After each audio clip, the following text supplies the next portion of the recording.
kesempatan kali ini kami akan membahas tentang proses pengolahan dari produk coklat Cadbury Dairy Milk. Untuk rentang harganya sendiri, untuk 62 gram 10-12 ribu rupiah. Ini merupakan jenis coklat milk chocolate. Nah, untuk tahapan pengolahannya ada tahapan pengolahan primer dan tahapan pengolahan sekunder.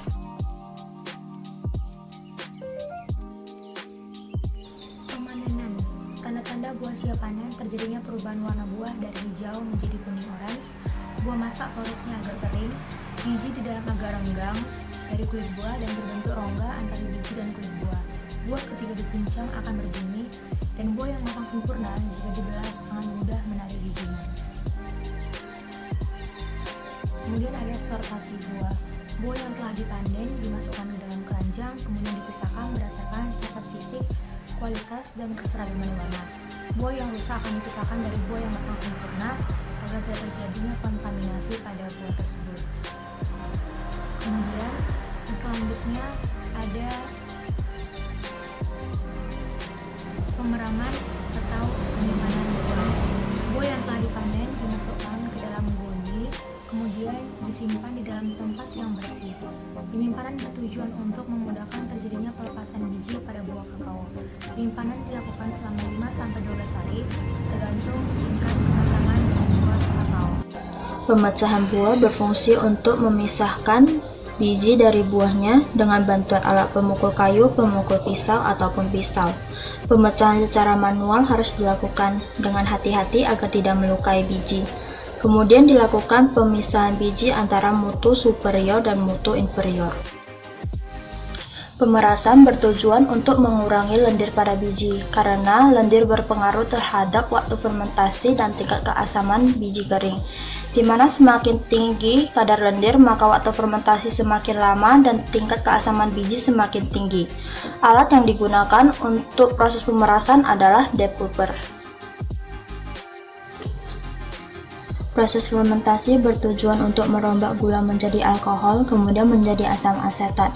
Waktu fermentasi berkisar 4-5 hari dengan suhu awal 45 derajat Celcius. Fermentasi berfungsi sebagai pembentuk aroma, menghilangkan lendir, mematikan lembaga biji, serta mempercepat proses pengeringan. Dilakukan proses pembalikan secara periodik agar biji terfermentasi secara merata dan menyeluruh. Proses pencucian biji berfungsi untuk menghilangkan kadar asam pada biji, membersihkan lendir yang tersisa, serta memperbaiki penampilan biji sehingga memiliki warna yang mengkilap. Metode pengeringan ini dilakukan dengan dua cara, yaitu cara Hibs dan Box. Cara Hibs dan Box ini merupakan fermentasi. Fermentasi Hibs atau cara yang tradisional dilakukan dengan sinar matahari yang dilapisi dengan tikar. Sedangkan fermentasi dengan box digunakan alat atau pengering yang khusus. Selanjutnya yaitu sortasi. Sortasi biji, menurut Jurnal Penelitian Sapi DKK 2018, biji kakao yang baik harus memiliki derajat fermentasi, kadar air maksimal 6%, jumlah biji cacat, jumlah biji pecah, jumlah kacang per 100 gram, tingkat moldiness, rasa, warna, kandungan lemak minimal 52%, kualitas lemak yang berhubungan dengan persentase ALB atau asam oleat, isi cangkang 10-12%, keseragaman ukuran biji, dan juga serangga dan hewan pengerat lainnya. Dalam pasar tradisional, ukuran biji yang kecil memiliki harga yang jauh lebih murah, dikarenakan lemak yang ada di dalam ukuran biji yang kecil rendah, begitu juga sebaliknya. Selanjutnya pengemasan dan penggudangan. Pengemasan dari biji kakao yang akan dikirim ke industri besar di Singapura, menurut artikel pengolahan coklat Cadbury, menggunakan pengemasan di dalam karung. Untuk pengemasan produk coklat Cadbury Dairy Milk, menggunakan kemasan kertas yang dimodifikasi dengan teknologi Syntegon, menghasilkan kertas on-form, yang terdiri atas unit pembentuk dan rahang penyegel untuk aplikasi penyegelan dingin. Dan penggudangan. Penggudangan dari infrastruktur operasi Cadbury Ireland, dapat dilihat penggudangan atau penyimpanan Cadbury itu sebanyak 1.205 meter kubik. Ditambah lagi dengan bahan baku yang memiliki penyimpanan 570 ton.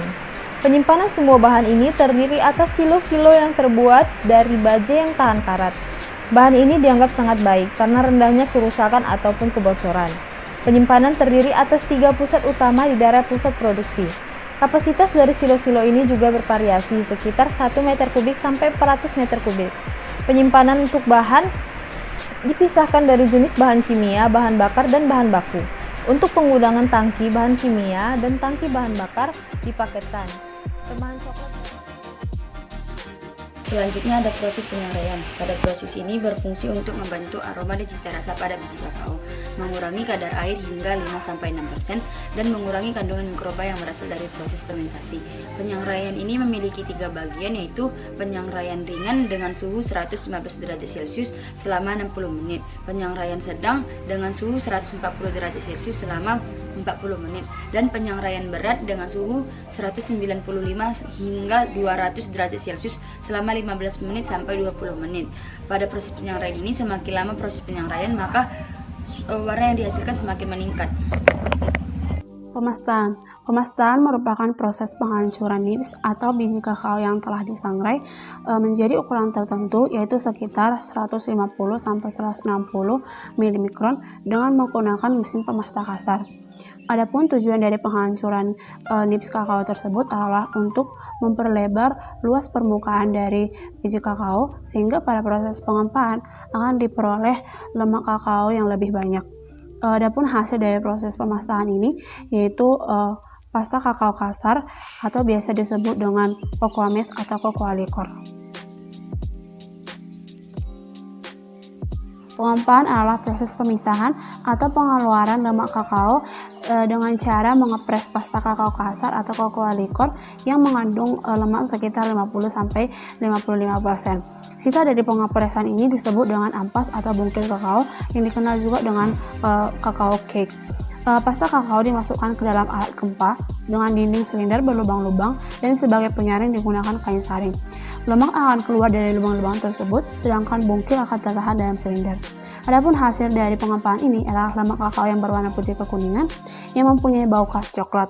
Yang kedua ialah bungkil kakao atau cocoa cake yang merupakan bahan utama dalam pembuatan bubuk coklat.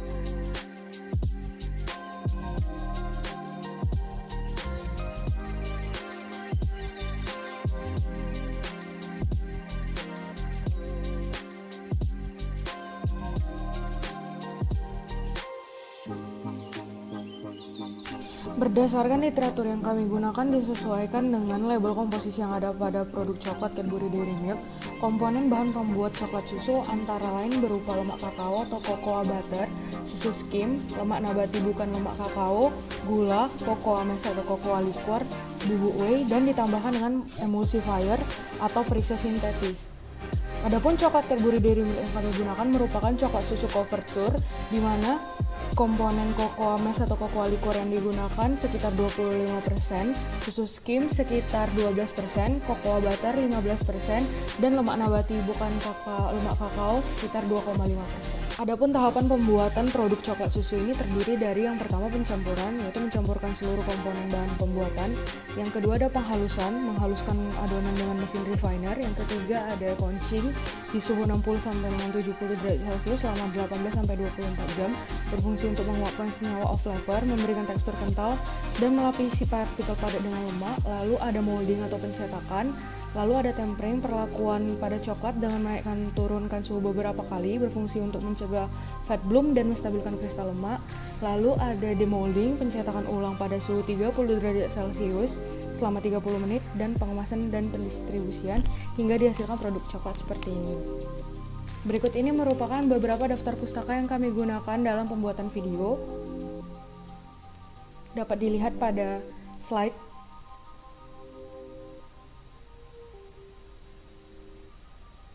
Terima kasih karena telah menonton video kami. Sampai jumpa lagi.